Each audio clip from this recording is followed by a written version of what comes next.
제12편 온 우주 7. 부분과 전체 우주 섭리의 작용에 있어 변경할 수 없는 임퍼서널 법칙이 모든 시공간 그리고 본성이 무엇이든 간에 모든 실체에 걸쳐 작용한다. 자비는 개인에 대한 하나님의 사랑을 나타낸다. 공정은 전체에 대한 하나님의 태도의 동기를 부여한다. 하나님의 뜻은 한 부분, 즉 어느 한 퍼스널러티의 마음속에서 반드시 이루어지지 않지만 그의 뜻은 실제로 전체, 즉 우주의 우주를 다스린다. 그의 모든 존재를 다루는 모든 일에서 하나님의 법칙은 본래 독단적이지 않다. 제한된 시각과 유연한 관점을 가진 너희에게 하나님의 행위는 종종 독단적이고 임의적으로 보일 수 있다. 하나님의 법칙은 단지 하나님의 습관이며 그가 이를 반복하는 방식에 불과하다. 그는 항상 모든 일을 잘 하신다. 너희는 하나님이 같은 일을 같은 방식으로 반복해서 하시는 것을 보게 된다. 그것이 주어진 상황에서 그 특정한 일을 가장 잘하는 방법이기 때문이다. 최선의 방법은 곧 옳은 방법이며 따라서 무한한 지혜는 그 일을 빈틈없이 완벽하게 행할 방법을 명령한다. 또한 너희는 자연이 신의 독점적인 행위만으로 이루어진 것이 아님을 기억해야 한다. 인간이 자연이라고 부르는 현상들 속에는 다른 영향들이 존재한다. 어떠한 종류의 고통에서 악화나 열등한 방식으로 순수한 개인적 행동을 허용하는 것은 신성한 본성에 반하는 것이다. 그러나 신성한 상황에서 혹은 극단적인 상황에서 최상으로 지혜로운 과정이 다른 행동을 요구하는 경우, 즉 완전함에 대한 요구가 더 나은 방법으로 반응하라고 명령할 때 그 자리에서 온통 지혜로운 하나님은 더 좋고 적합한 방법으로 행동한다. 이것은 더 낮은 법칙을 뒤집는 것이 아니라 더 높은 법칙을 표현하는 것이다. 하나님은 자신의 자발적인 행동을 반복적으로 행하는 상습적인 습관에 얽매인 노예가 아니다. 무한자의 법칙들 사이에는 아무런 대립도 없다. 그것들은 모두 절대 오류가 없는 완전한 것들이다. 그것들은 모두 의심할 여지 없이 티 없는 결정을 표현하는 행동들이다. 법은 무한하고 완전하며 신성한 마인드에 변하지 않는 반응이다. 하나님의 행위는 그 외형적인 동일성에도 불구하고 모두 자유의지에 의한 것이다. 하나님 안에는 변화의 가능성도 그림자도 없다. 그러나 우주의 아버지에 대해 참으로 말할 수 있는 이 모든 것들이 그의 하위지적 존재들이나 진화적 생명체들에 대해 확실히 동등하다고는 말할 수 없다. 하나님은 변함이 없으므로 모든 평범한 상황에서 동일한 방식으로 똑같은 일을 하신다는 것을 믿을 수 있다. 하나님은 모든 창조된 존재들의 안정성의 보장이다. 그는 하나님이시기 때문에 변하지 않으신다. 위대한 하나님은 자신의 완전과 무한의 무력한 노예가 아니므로 이 모든 행위의 일관성과 균일성은 퍼서널하고 의식적이며 매우 자발적이다. 하나님은 자동적으로 작용하는 포스가 아니며 법에 묶여있는 권력도 아니다. 하나님은 수학 방정식도 화학 공식도 아니다.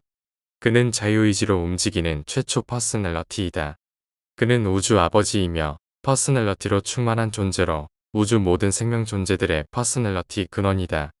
하나님을 찾는 물질 필사자의 마음속에서 하나님의 뜻이 항상 우세하지는 않지만 첫 생애의 전반을 포함하는 순간을 넘어서면 하나님의 뜻은 점점 더 분명해지며 영에 인도받는 하나님 자녀들의 삶 속에서 영적 열매를 맺게 된다. 그리고 만약 인간의 삶이 모론시아 체험을 포함하도록 확장되면 인간 퍼스널러티와 우주 아버지 퍼스널러티 사이의 관계를 경험하는 신성한 기쁨을 맛본 시간 속 존재들의 영적 행위에서 하나님의 뜻은 점점 더 밝게 빛난다.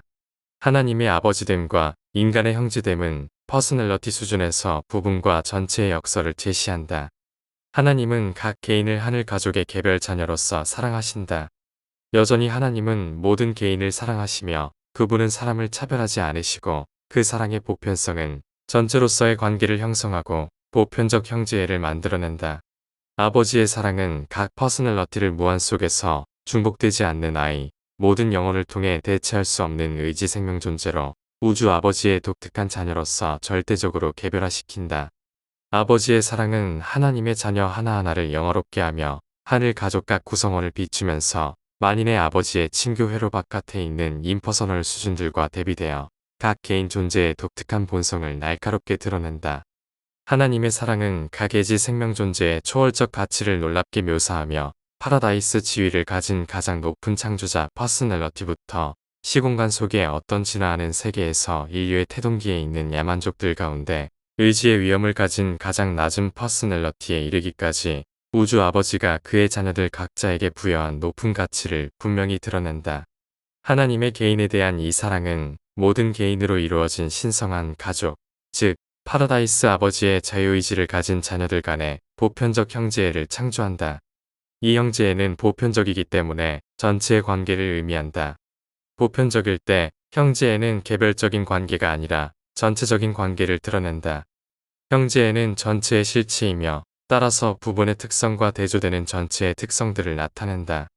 형제애는 우주에 존재하는 모든 퍼스널러티 사이에 관계를 구성하는 사실이다. 어떤 개인도 다른 이들과의 관계에서 발생하는 이득이나 손실을 피할 수 없다. 부부는 전체와 함께 이득이나 손해를 본다. 각 사람의 선한 노력은 모든 사람에게 혜택을 준다. 각 사람의 잘못이나 악은 모든 사람의 고통을 증가시킨다. 부분이 움직이는 대로 전체도 움직인다. 전체가 진보하면 부분도 진보한다. 부분과 전체의 상대적인 속도는 부분이 전체의 관성에 의해 지체되거나 우주 형제의 가속도에 의해 추진되는지에 따라 결정된다. 하나님이 주거 본부를 가진 지극히 퍼서널한 자의식 존재이면서 동시에 이렇게 광대한 우주에 개인적으로 존재하고 거의 무한에 가까운 수많은 존재들과 개인적으로 접촉하고 있다는 사실은 신비이다. 이러한 인간 이해를 초월한 신비가 너의 믿음을 조금도 약화시켜서는 안 된다. 무한의 규모, 영혼의 광대함, 비할 데 없는 하나님의 위엄과 영광에 압도되거나 혼란에 빠지거나 낙심하지 말라. 아버지는 너희 누구에게서도 멀리 떨어져 있지 않다. 그분은 너희 안에 거하시며 그분 안에서 우리 모두는 글자 그대로 움직이고 실제로 살며 참으로 존재한다. 파라다이스 아버지는 신성한 창조자들과 창조된 자녀들을 통해 활동하시지만 동시에 너와는 가장 친밀한 내적 교통을 즐기신다. 그것은 너무나 숭고하고 지극히 퍼서널하여 나조차도 이해할 수 없는 신비, 곧 아버지의 분신이 인간의 혼과 그 분신이 실제로 거하는 필사자의 마인드와 나누는 신비한 교통이다. 하나님의 이러한 선물을 알고 있는 너는 아버지가 신성한 동료들 뿐 아니라 시간 속에서 진화하는 필사 자녀들과도 친밀히 접촉하고 있음을 안다. 아버지는 참으로 파라다이스에 거하시지만 그의 신성한 실체는 또한 인간의 마인드 속에도 거하신다. 비록 모든 육체 위에 아들의 영이 부어지고 한때 한 아들이 필사 육신의 모습으로 너희와 함께 거하였으며 세라핌들이 너희를 직접 지키고 인도한다 해도 둘째 근원 중심과 셋째 근원 중심의 이러한 신성한 존재들 가운데 누가 아버지처럼 너희에게 그렇게 가까이 다가오거나 너희를 완전히 이해할 수 있겠는가? 아버지는 자신의 일부를 너희 안에 주어 거하게 하셨으며 그것이 바로 너희의 참되고 신성한 나아가 영원한 자아가 되도록 하셨다.